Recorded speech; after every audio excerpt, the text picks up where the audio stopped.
So this week, I have a little Would You Rather for you. Yes. Okay. And this is, I try and make them based off of what we're watching. So I think this one's a little loosely based off of it. Now, I'm afraid that morals are going to cause this question to skew one way. Okay. So I want you to throw that out. Just no morals. I don't know how you can separate yourself from it, but here we go. Okay. Would you rather be able to lie to anyone convincingly or have everyone always telling you the truth? Oh, man. It's a hard one. That is tough. Because on one hand, you can say anything you want, but there's those moral implications. On the other hand, if everybody's always telling you the truth, that might hurt. Yeah. But I'm going to leave that one for us to think about while we get into this episode. All right.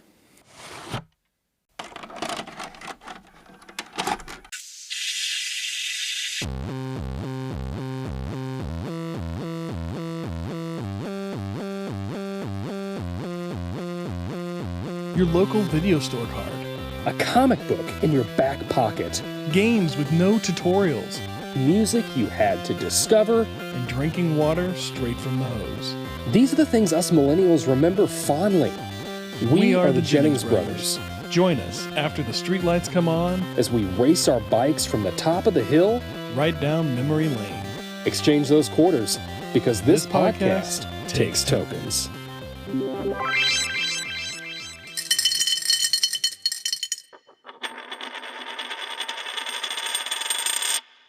Before we start this podcast, I think there's something you all should know. The only reason Ryan is on this podcast is because he was tailing me whenever I was looking at a list of podcasts. He was just sitting outside and wondering what I was doing. I was in my head, having a good time. I'm into that kind of thing. Anyways, he waited outside. And the only reason he came into the show was because he wanted to cover 2 specific movies. This wasn't one of those. I was just watching a show and Ryan wanted to talk about it, and the next thing you know, we're doing this podcast. I don't know what they teach these kids up north, but this is not just a regular podcast. It's a super podcast. And the only thing missing from this show is a cape. That's right. We're talking Beverly Hills Cop this week. True story. True story. Released December 5th, 1984. This is not a summer blockbuster. Oh, my. But I had to throw it on the list because they got the new movie coming out. And I really wanted to watch this because I've never really sat down and watched this show. I've only ever seen basic cable clips of it. Yeah. Have you ever taken the time to, other than, this week? Growing up? No. Honestly, this was a first viewing for me. I had seen some memes, clips here and there, or whatever clips on the internet, but I never actually watched the movie. So this is a fresh viewing. This is one of those how did I miss this episodes? Absolutely, and then I know I've seen big chunks of it. Like I said, watching cable. It's a completely different movie when you're not watching it on cable. Oh, yeah, I'm sure. There's a language barrier that gets broken down. Let's say that, yeah. $13 million budget. This movie grossed $316 million worldwide. Wow. That classifies as a blockbuster. Yes, December. It does. It's a Christmas movie. This was released on December 5th. This is a Christmas movie. Wow. So from now on, when somebody asks you what's your favorite Christmas movie, you can say Beverly Hills Cop if you want to. This is the 3rd movie in a fantastic film career start. I don't know how many actors have this good of a start to their career, but Eddie Murphy coming out guns blazing, literally and figuratively, with 48 Hours, Trading Places, and Beverly Hills Cop. That's a heck of a run. I think I looked and I did the math because I was looking to see the ages of some of these actors. When they're all younger than us. I guarantee. What's that? I bet they're all younger than us now. Oh yeah, Eddie Murphy would have had to have been 21 or 22 when they filmed this. Oh wow. Yeah, he was a which rookie. is crazy to me. And the other one that I thought was nuts, John Ashton that plays Sergeant Taggart. He looks like he's an aged older man, than we right? do. Yeah, he was like 34 when they shot this movie. Wow, it's that thing where like Younger than you both look of back us. you look back in time and people just look older. They do, yeah. Look older. It's crazy. So this movie starts just another movie that just starts on the rails. Like, Eddie Murphy's running his mouth, making this deal, trying to make this deal for these unstamped cigarettes or falsely stamped tax cigarettes or whatever. Real. They look legit. But they look real. Yeah. They look legit. You're not going to find anything like this anywhere else, I'm telling you.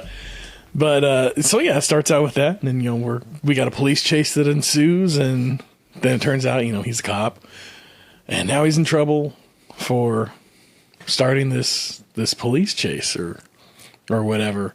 Yeah. And his boss just comes in all firing on all cylinders and dropping. I think every other word was token. I mean, it was. I mean, like in the first 10 minutes. It was like I was watching because I watched this actually watched this last night. Oh, okay.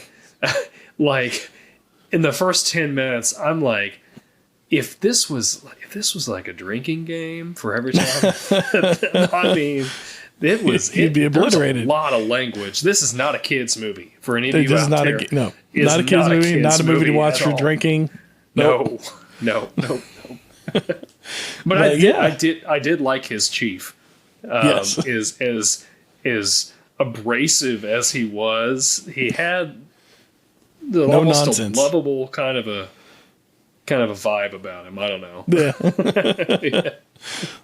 As abrasive as he is, you think you're like, he might give you a hug too. Yeah, exactly. He wants him to succeed, but he's tired of the shenanigans. Yeah. He's like a hard father. Yeah. I like that. Yeah, I can see that. Yeah, absolutely. Yeah, he just comes out, and I can see this. I gotta say, this scene. I think it was the first time I've seen this scene. I'm pretty sure this scene was cut from every viewing that I ever saw of this movie because there's no way that they could dub over this scene enough with the police chief. No. They would have just had to cut it. It's if you've watched this, you know. Yeah. So, like we said, this first time I've seen this movie, first time you've seen this movie, first time I've seen it in its entirety. Yeah. I've always heard that it's a great movie and I should watch it, and it's been on my list.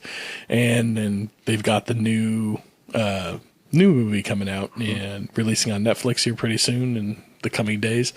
So I thought, we got to go back and watch this movie, and then we'll get it in with our summer blockbuster, because I know it was a summer blockbuster, and I looked it up, and sure enough, it's considered a blockbuster, because I was looking at a list online, and you know how they are; they're not exactly accurate. It listed it as a blockbuster. Whenever I searched for summer blockbusters, I wasn't paying attention, and the list was actually just blockbusters. Mm-hmm. Well, here we are. We have Beverly Hills Cop in the mix. Yeah. I think every list has an error, and we found our error. So, real quick, what's our deal with watching movies about Detroit police officers? It's the 80s. It is. They had a thing about Detroit. They did, for sure.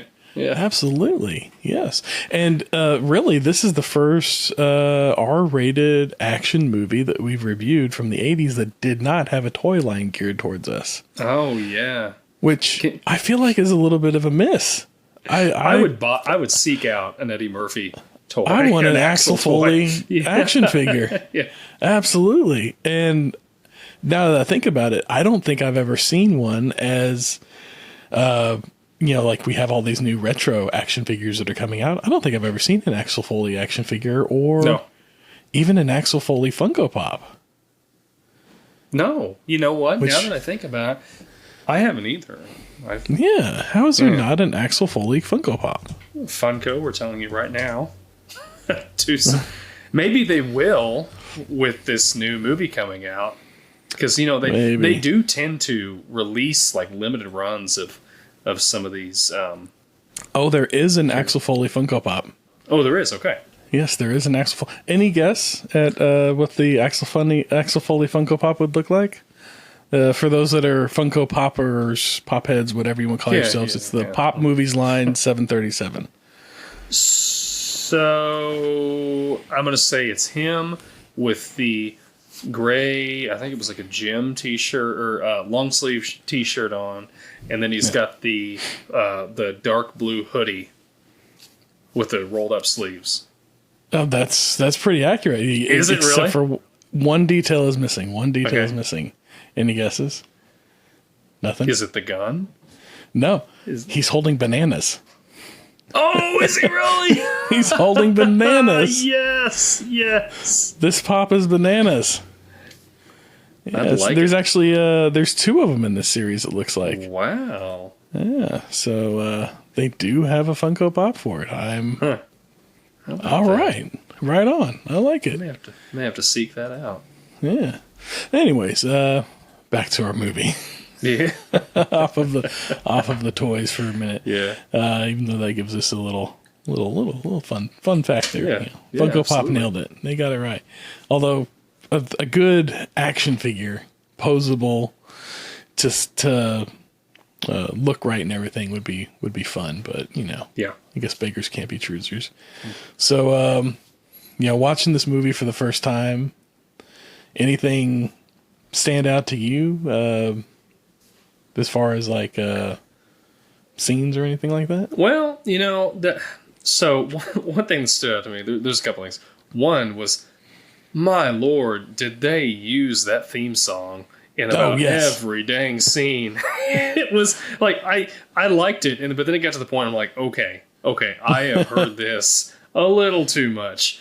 But it's iconic. Like you hear that theme song and you know that movie.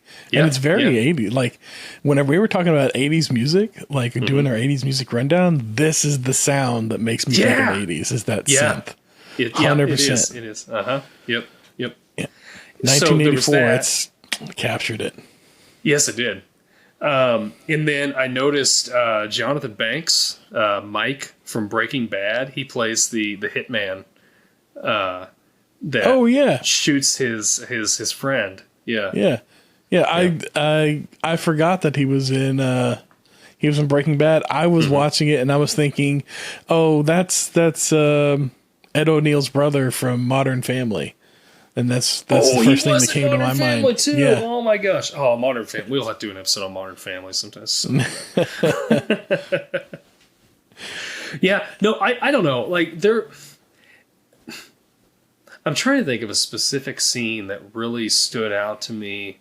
I don't know if there was one. There was a lot of things that I thought were humorous. So I will say, going into this movie, I was expecting more of a slapstick kind of comedy, like in the vein. It's very straight. Like Vacation, like when we watched Vacation. And it wasn't, like you're saying, it was very straight. It wasn't that. There was funny parts, like when he goes into the hotel and he bull craps his way into getting a hotel room. Yeah. And then they're like, he's like, well, how much is it, or whatever, after they've given him the room, and like, it's $200 a night. And he just kind of like stares at him.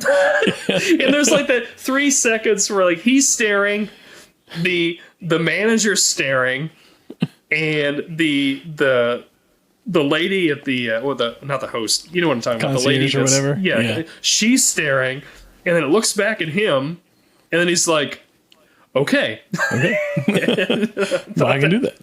Yeah, I thought that was pretty funny, and I liked how his relationship built and grew with Taggart and Rosewood as the movie went on. I liked that. Like as much as he gave him a little guff there, he was he was very respectful of them, or he respected them and the job that they did as much as he may have been at odds with them at some points. For sure. Yeah. For me, that whole hotel thing, could you get away with that? Like, I mean, No. today, maybe now, not so but much, you know, like you got internet history and all that. You can search up somebody and figure out, you know, oh, does this guy actually work for Rolling Stone? But back in the day, I wonder if you could have pulled that off. How much could you get away with just BSing your way through life back then? I don't know. Because he got away. He got into a lot of places, just kind of like running his mouth. Yep. And I mean, that really kind of lends into this other point I have is, does this movie exist without Eddie Murphy? No. Who else would you put in that role? I don't think you could. I mean, I feel like you could put anybody else in that role, but it would not be the same movie. I feel like Eddie Murphy in that role, he makes it a good movie. He makes it a blockbuster. He makes it funny. He puts that twist on it. He is the Beverly Hills Cop, and everybody else is just doing their job. Yep. And you slide somebody else in there, and we've just got like another 80s action cop movie. Yeah, like I could totally see. I could totally see like a Danny Glover being in this movie, but it wouldn't be this. Like you're saying, it wouldn't be the same movie. Like Danny Glover's great, but he doesn't have the Eddie Murphy almost has just a swag about him in this. You know, well, I mean, you put Danny Glover in this movie, and 3 years later, you have Lethal Weapon. Mm-hmm. Which is, I mean, if you look at them side by side, they're very similar in terms of like, you know, the beats that they go through. It's just and that's what I mean. Like the actors that you have in the roles are what make the movies what they are. Yeah. You slide in Mel Gibson and Danny Glover, and suddenly this becomes Lethal Weapon. You know, you got Eddie Murphy in there, and you've got your Beverly Hills Cop. You slide a T-800 from the future, and you got Terminator. Oh yeah, yeah, going after an art dealer, right?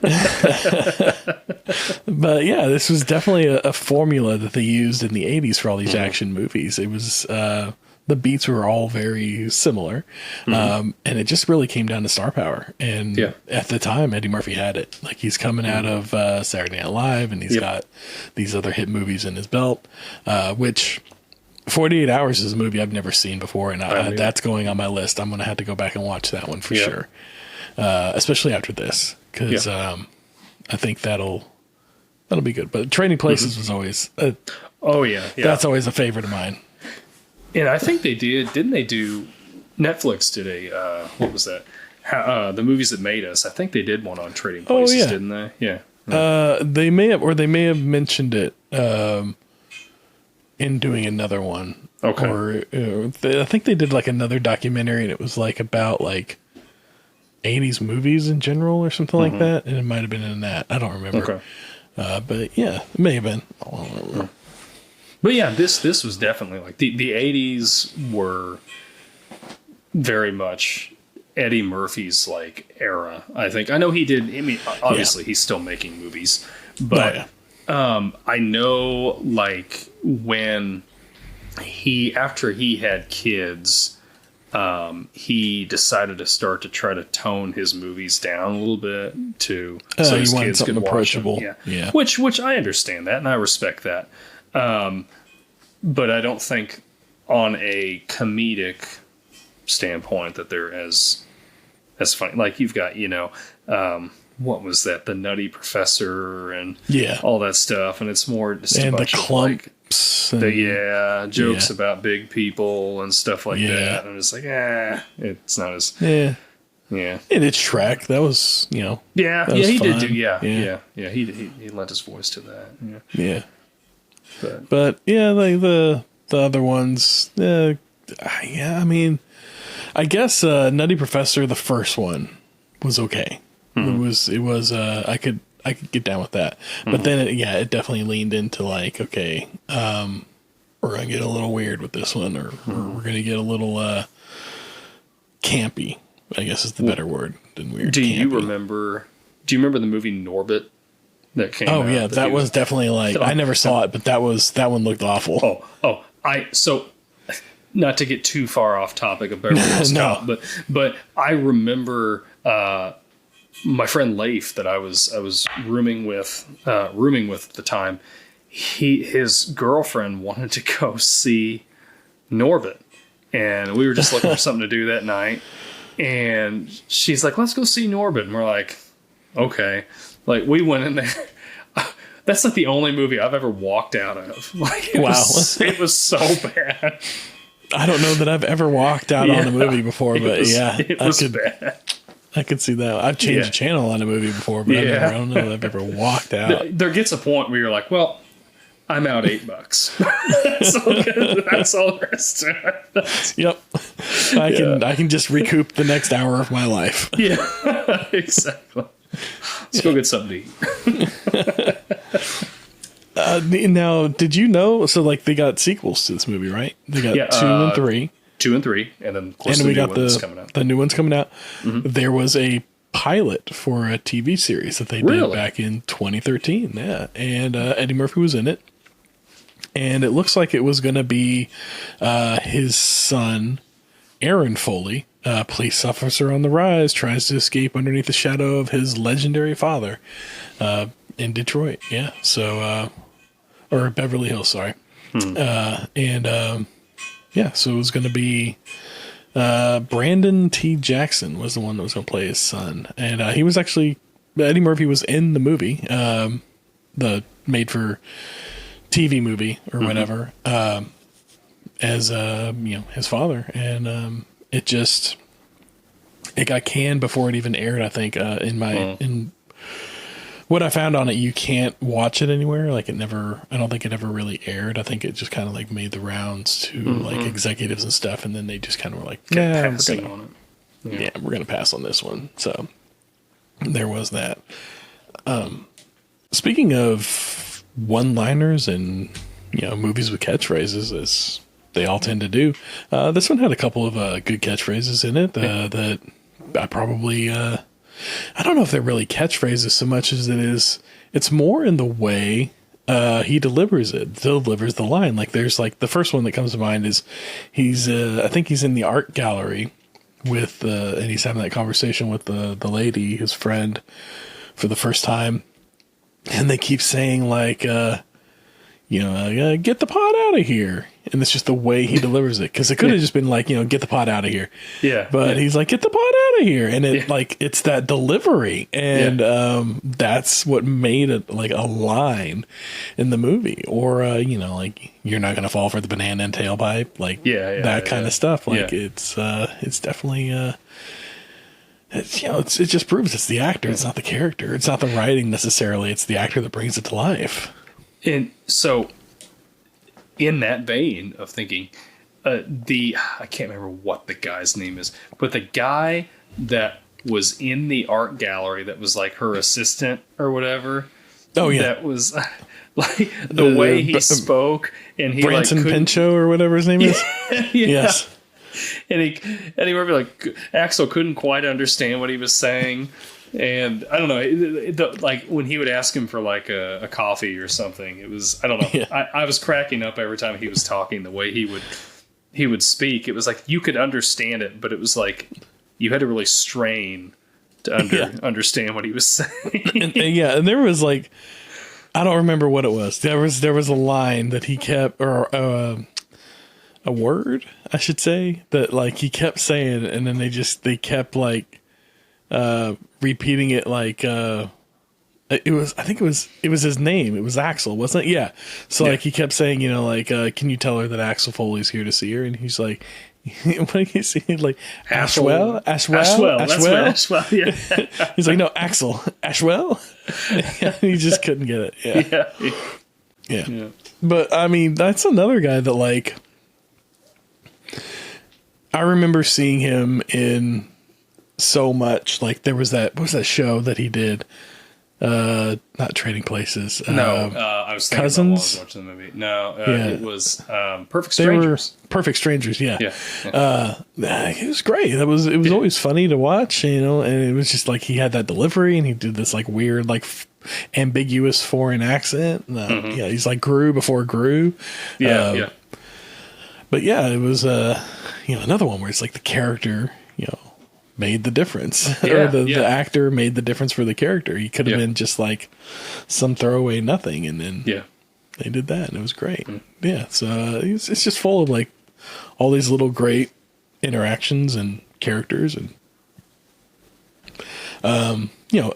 a solid plot. I mean, he's his best friend or best friend is murdered, and he's just trying to track down who committed the murder. It brings him back to Beverly Hills, and all throughout it he starts putting together the pieces of what's happened and what he got himself involved in, and without really beating you over the head with it, they kind of lead you down this detective story, as it were, and then you find out who killed him, and it's all about okay, well, let's go catch the bad guy, which really we know as the audience who did it almost instantly. Oh yeah. And so the breadcrumbs, they don't need to beat us over the head with it because we already know, and so they're just kind of like showing you his process, how he's proving it. how he's proving it, and then that goes back to again, comedians playing straight characters. As he plays his character very straight, like the cop part of it, you can see like he's kind of messing around in some spots, and then like he'll see something and he'll click and he'll focus in on it, and he's in detective mode now. Yeah. Like they're driving down the road, and then all of a sudden he's like, okay, wait, pull over. I just saw something, and then like he goes out to investigate. Or they're in the club and they're BSing back and forth, and he's just kind of giving the guys a hard time, just kind of trying to get them to relax and talk to them and relate to them on kind of like a more personal level, and at the same time, figure out who they are and what they're about and how they function in society. And then he notices the two guys walk in, and suddenly he's in cop mode, and he's like, okay, you see that guy over there in the trench coat? Yeah, and then you see the other guy over there at the bar. Something's about to go down. Let's get into cop mode. And then, we get the whole super cop story. And so that scene kind of threw me off a little bit.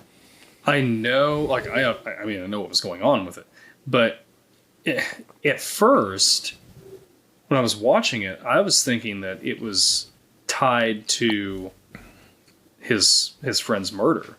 And then when I realized it was really just there to kind of show how good of a cop he is, of a detective that he is, and kind of really it got Taggart and Rosewood. That built their trust in him up. yeah, Despite them telling the truth to their lieutenant and getting in trouble. Like, I love his reaction. He's like, it was a great lie. He was buying it, and you decided to tell him the truth. Yeah. But so after that, I understood why they did it, but it confused me at first because I thought like they were trying to tie that in, to the plot of what was happening. Oh yeah. But no, it's just a character development point. Yeah. Now let me ask you this. Okay. How in the world did that clunker of a car of his make it from Detroit to Beverly Hills? It's those old cars, man. They ran like tanks. They were built to last. You get a pack of chewing gum, some kitty litter, and a candle, and you can make it anywhere, right? Yeah. That thing was beat up. And Jenny, his friend, even like talks about like how it was. She's like, I remember you were driving this old Chevy Nova or whatever. Yeah. What are you driving now? Old Chevy Nova. Old Chevy Nova. Was that a Chevy Nova? I think it was a Chevy Nova. I think that's what it was. Yeah. Which, I mean, like, if you cleaned it up, that would have been a nice car. Yeah. I can see that being a nice car at some point. Mm-hmm. Yeah. But, yeah, I don't know what, I mean, geopolitics and all that, I'm not, I don't follow for, like, that time period, really. So I don't know what message they were trying to say with the Beverly Hills cops being so honest and by the book, and then the Detroit cops being a little, well, I guess they didn't really say that the Detroit cops were a little looser with law and everything. It's just more. He was really loose. It was Eddie Murphy's character. Yeah. Axel that was a lot looser with the rules, much to his captain's chagrin. He was definitely putting bananas in tailpipes and all that. Which I mean, sending them out the food as a distraction was just, that was right on point. Yeah, that was great. It was. My question is, was he expecting, or was he planning, somehow angling that the police department was going to pick up the tab? Because he's checking out of the hotel and he's like, getting the bill before they even offer to pick up the tab for the police department. So was he just going to be like, oh yeah, you know what, it's going to be on the police department, or was he going to somehow put it off on Madoff? Or I'm wondering what his plan was with it. I'm sure he was going to finagle his way out of it some way, the same way he got himself into that room. I mean, $200 a night, like now, that's whatever. But like, that's a good rate tonight now. Well, it is, yes. But I mean, I've seen more expensive hotel rooms than that. Oh yeah. But like back in 84 when this movie came out, you said? Yeah. Like that's a lot of money. Yeah. Especially back then, whenever you get like a Holiday Inn for maybe $25 a night at the time or something like that. Yeah. Yeah. So that's which I seem to remember a clip from, I think it's Beverly Hills Cop 2, when he goes to Disney and they're like, it's $35 or something again, and he's like, $35 for this for this park, which wow, now is I pay $35 again. $35. You pay $35 to ride some of the rides now. Yeah. Man. But so that I'm thinking back, that truck. This is back at the beginning, but it got me thinking about that again. So when he's riding in the back of that truck and it's like driving all over, I remember hanging on the chain. I'm like, is like T-1000 driving this truck? Because it's like, I mean, running into everything, smacking into cars, going over curbs. Like this is, and he's just flapping on the back of that. Like, And it wasn't until they caught up with him and then all the cops come to the back and they draw weapons on him that they're like, oh, it's Axel. So those two other cops that looked like they were fairly seasoned had no idea who he was. No idea. Yeah. But everybody else did. All right. Just luck of the draw, I suppose. Yeah. Man. But yeah, he definitely he was able to get himself in and out of some sticky situations there in this movie.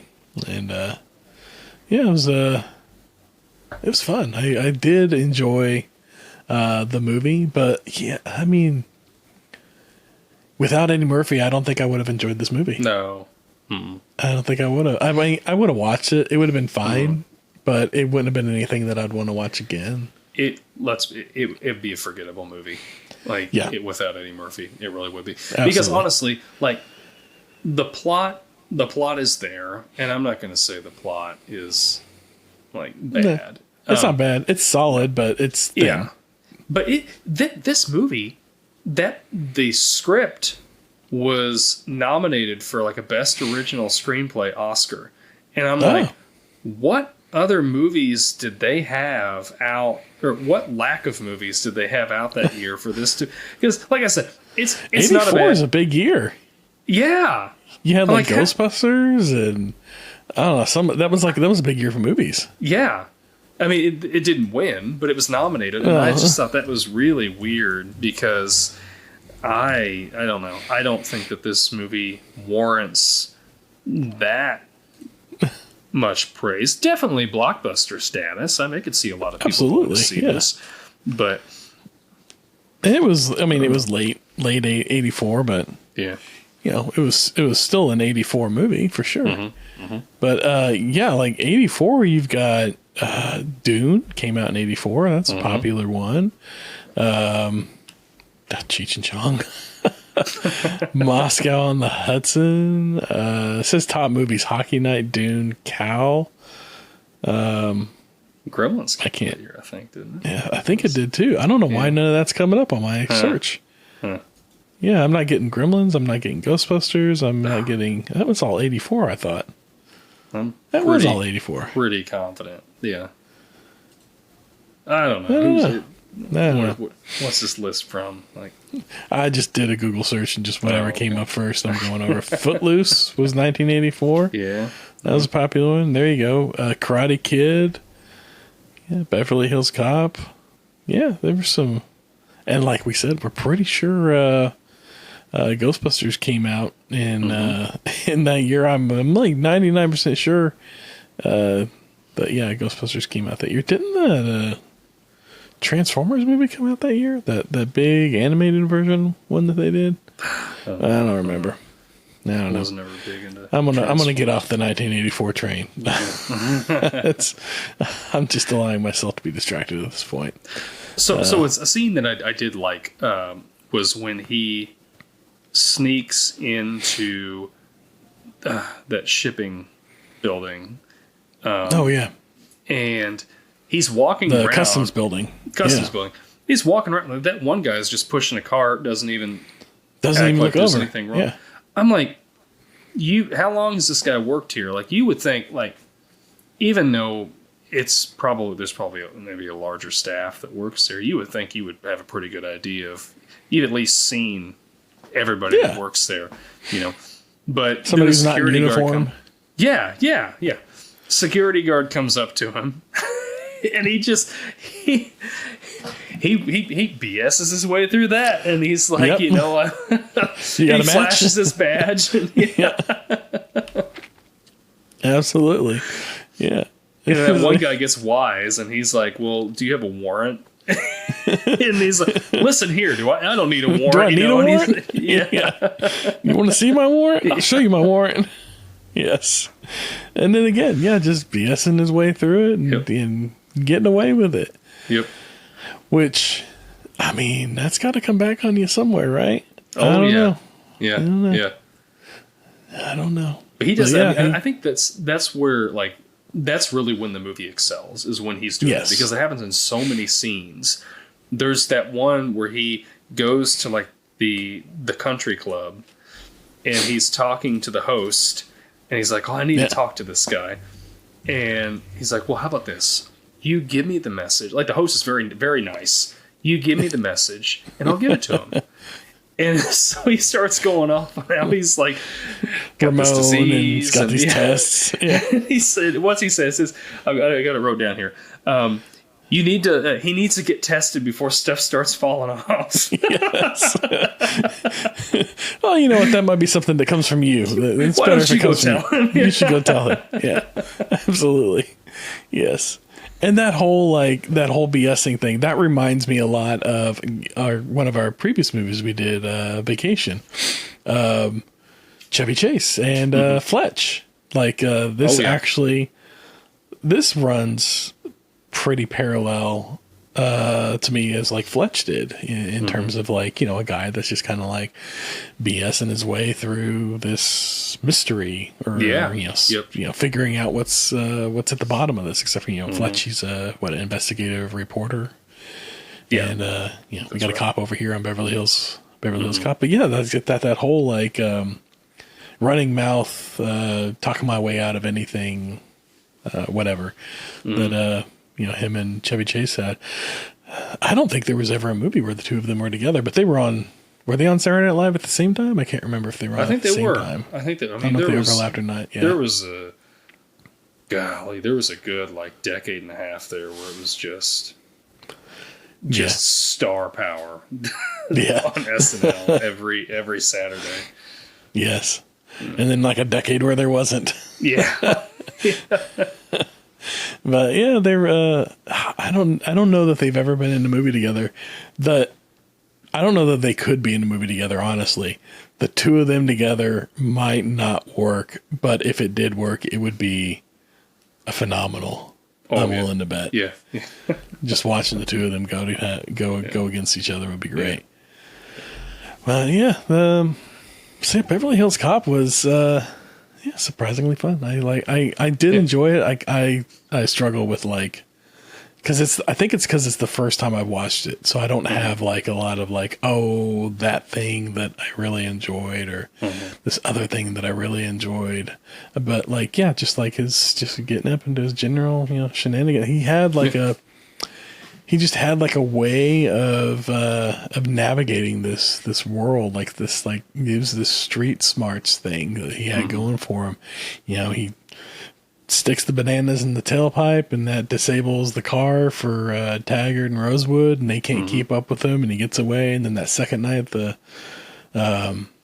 lieutenant or whatever is like, all right, you two, you're on him. You keep track of him. Don't let him out of your sights or whatever. And so they're like, yes, sir. And then they're like, we're not going to fall for no banana in a tailpipe. And he's like, okay, well, we'll see about that. And sure enough, he's got like another trick for him. And down the road they go, and they're right behind him, and he's stopped at that light, and he just waits. And as soon as it turns red, he just guns it right through there, and they can't keep up with him. Like he just pushing those limits or whatever, and just kind of making his way. And it worked out, it all worked out for him. Yeah. But yeah, I think, I don't have, I just enjoyed it. It was a lot of fun. I do want to watch it again. I think I'm going to go and watch the second and third one, and I do look forward to watching the new one. I agree. That's kind of where I'm at now. I'm like, I need to. Yeah. I think they're on like Paramount or something. They're currently on there. Yeah. Yeah, I need to get on there I think and watch Netflix those too. Yeah. And check that out. Now, what do you think of kind of the final scene where they're at? I can't ever remember his name. The art dealer, where they're at his house. I thought there was a lot of things running through my head. I thought the gunfighting was almost comical, like kind of, yeah. It was almost very cartoonish, like where it's just like they can't hit him, like they're just firing all around him, Yeah. And then he just like does it's a classic 80s stance where you like spread your legs apart and you hold your gun out. Yes. And he's getting guys. And then Rosewood is like, the guys are shooting at him and Taggart, and he stands up and holds up his badge, and he's like, police, you're under arrest. Freeze! And they start firing again. So he gets back down, and Taggart's like, did that work well for you? And, he's like, you do that again, I'm going to shoot you. Yeah. And he's like, he starts talking about Butch Cassidy and the Sundance Kid. And I'm like, did he ever finish the movie? Does he know how that ends? I guess it ends on like the freeze frame or whatever, and does. fade out. Yeah. Yeah. But that whole thing, like it cooked. I feel like the pacing was just right. They didn't draw it out. They didn't stretch it out. There wasn't like a whole lot of back and forth. It was very kind of grounded. Like, there wasn't like a whole lot of like super cop energy as much as they talked about it being super cops. They weren't like, over the top about it. It was very much so like, he got shot at one point. Oh, yeah. And he's got to change out, he's got to reload his gun one-handed and all this other stuff. And then, keep on going. And actually Guido shot first. Yeah. Like the bullet goes past his head, hits terrible the wall, shot. and then he fires. Yeah. Terrible shot for the bad guy. But yeah, like if he had any better aim, I guess he got elbowed by the girl before he took the shot. Yeah. So he was a little off balance or whatever.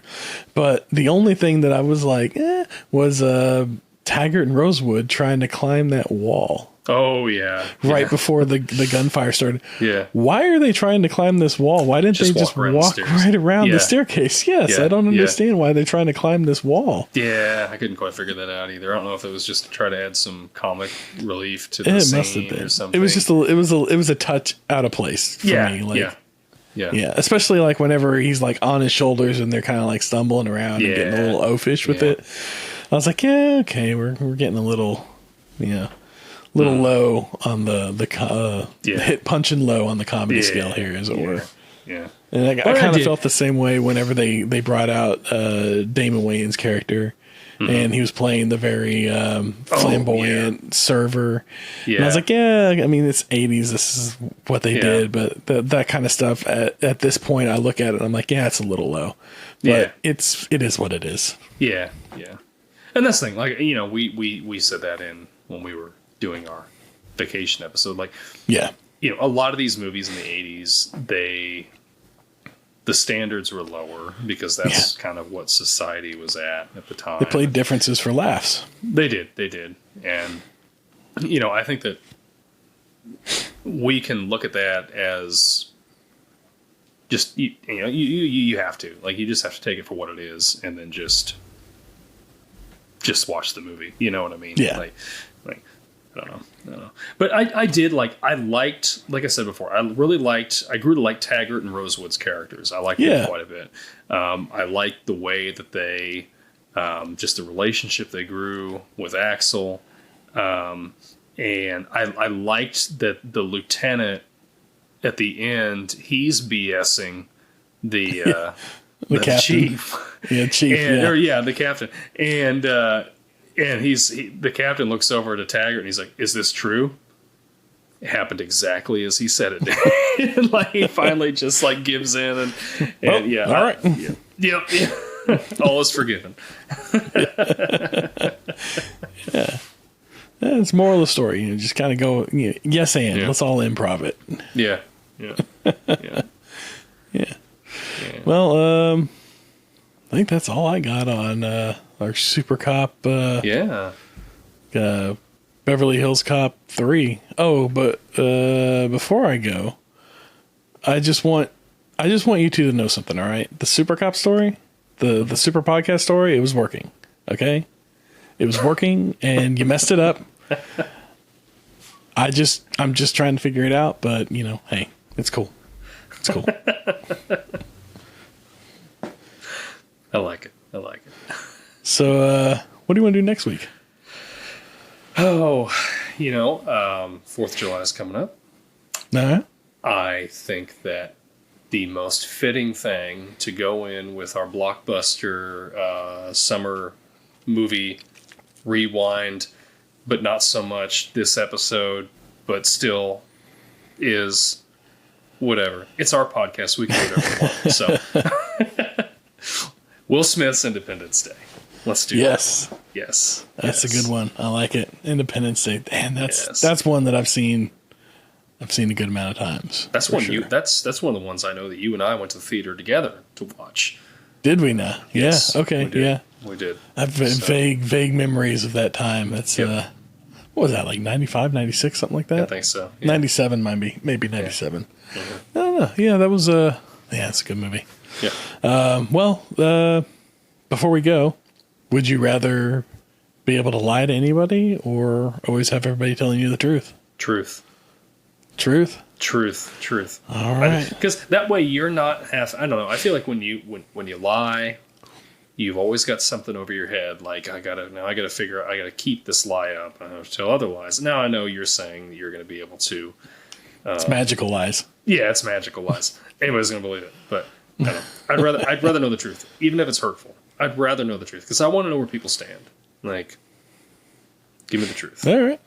Yeah. Give me the truth. Yeah. Yeah. I came into it thinking the lie. I'd like to be able to just spin that web and BS my way through anything, and I would use it for, evil. Truth be told. Yeah. The advancement of myself and my family.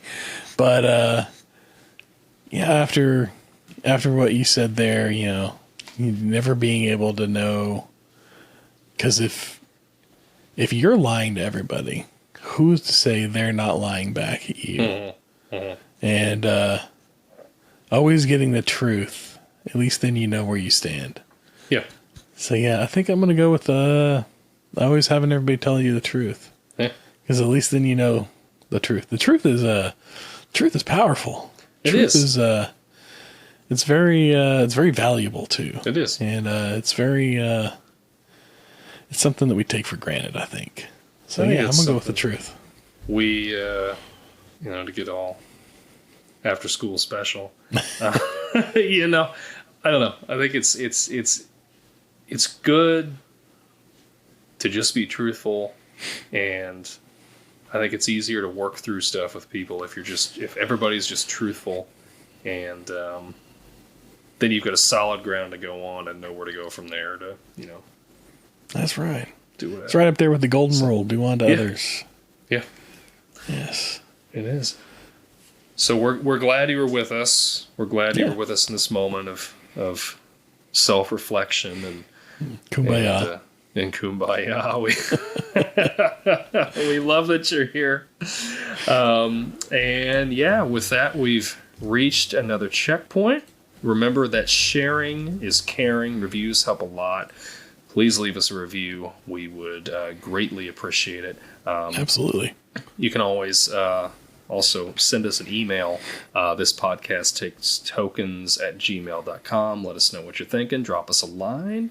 And maybe we'll even read your email on the air. So, before we go, did you have something to tell us about responses that we got? Well, I was going to save it till you signed us off. Oh, okay. Well, I screwed it up. Let's sign off here. Love you guys. Remember, be kind and rewind. Thanks for being with us. Thanks for being with us, and hang around for just a second. We got a little something for you.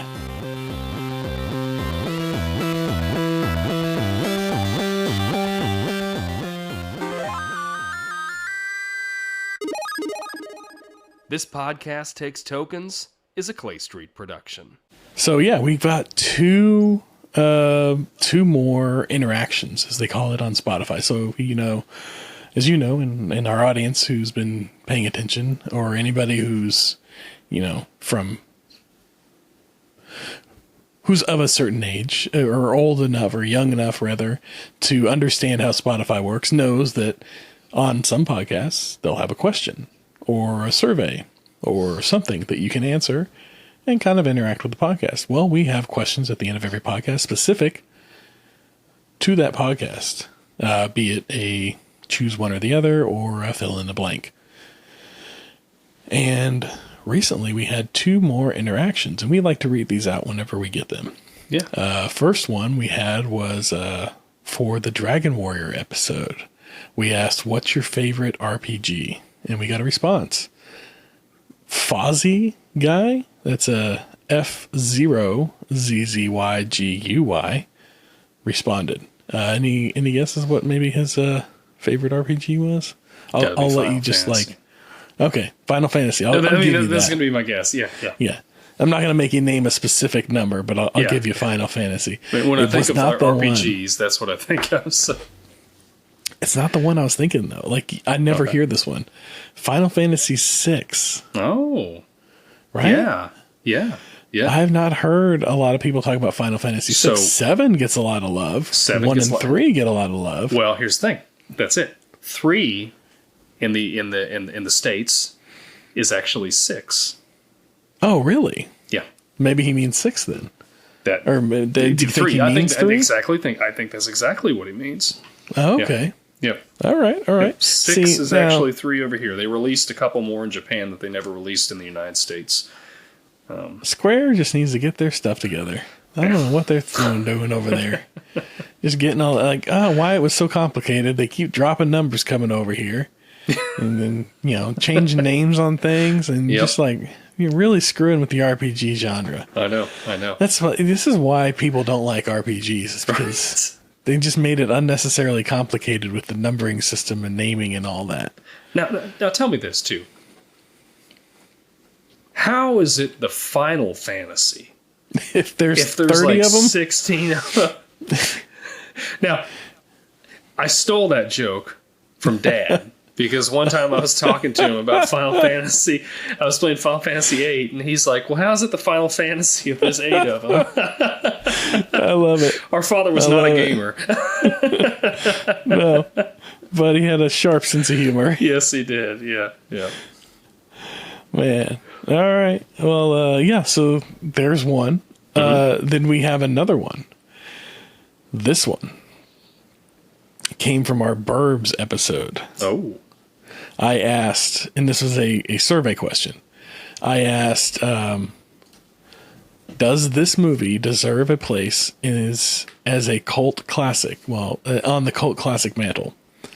My options that I gave were yes, this is a cult classic. No, it belongs in the 80s. and I don't care either way. We got a response. So now one of those has 100%. I had you guess at what these were previously when it was the M&M's versus Peanuts and which Ninja Turtle, and you've been over so far. On each one of those, care to take a stab at who's got 100%? Is it a yes, no, or an I don't care? Yes. You're just hoping.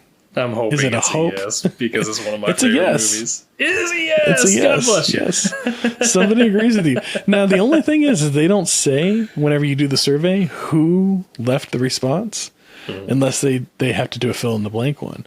So for all I know, you went in and responded here. I swear. All right. I'll give you the benefit of the doubt. Now. Maybe I will start doing that. Tick it up to 2. Yeah. So it's not going to be as easy to offset it. Yeah, exactly.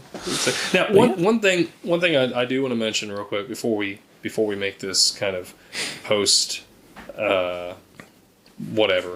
too long is we failed to mention where Corey Feldman is going to slot in Beverly Hills Cop.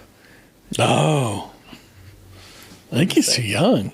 He'd have to be. There's no kids. He would have been young. Yeah, there was no kids in there. But because this was like Gremlins time, so he would have been teen. He'd been like way I would say maybe a bellhop, but he's too young for that. He's too young for that. But they didn't have any kids in this movie at all. No, they didn't. Not a single kid. Wow, that's shocking. Usually there's like at least one kid somewhere. There's always some kid running around somewhere. It's the 80s. They're everywhere. Yeah. They're like stray dogs. Yeah. Not now. No, Corey Feldman. No. I guess like you know what? He could have been just like a kid at the restaurant, at the country club, just sitting at a table eating dinner with his family.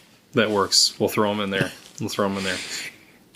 And we would love to have him on the show. Corey, if you're listening, please come on the show. Talk to us about anything you want to talk to. Or absolutely. Talk to us about anything you want to talk about. There we go. Yeah. Maybe talk with us. Yes, talk with us. We'd love it if it was a movie, but we'll do music. He's got a band and all that. We can talk about that. Yeah.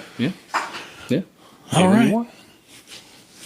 Well, that was fun. Well, and just remember, those are out there. So if you want, you come fill out one of our survey questions. We'll read it out. Yep. We'll do. All right. Well, later. We will we'll catch you all on the flip side next week. Thanks again for listening. Yes. Thank you.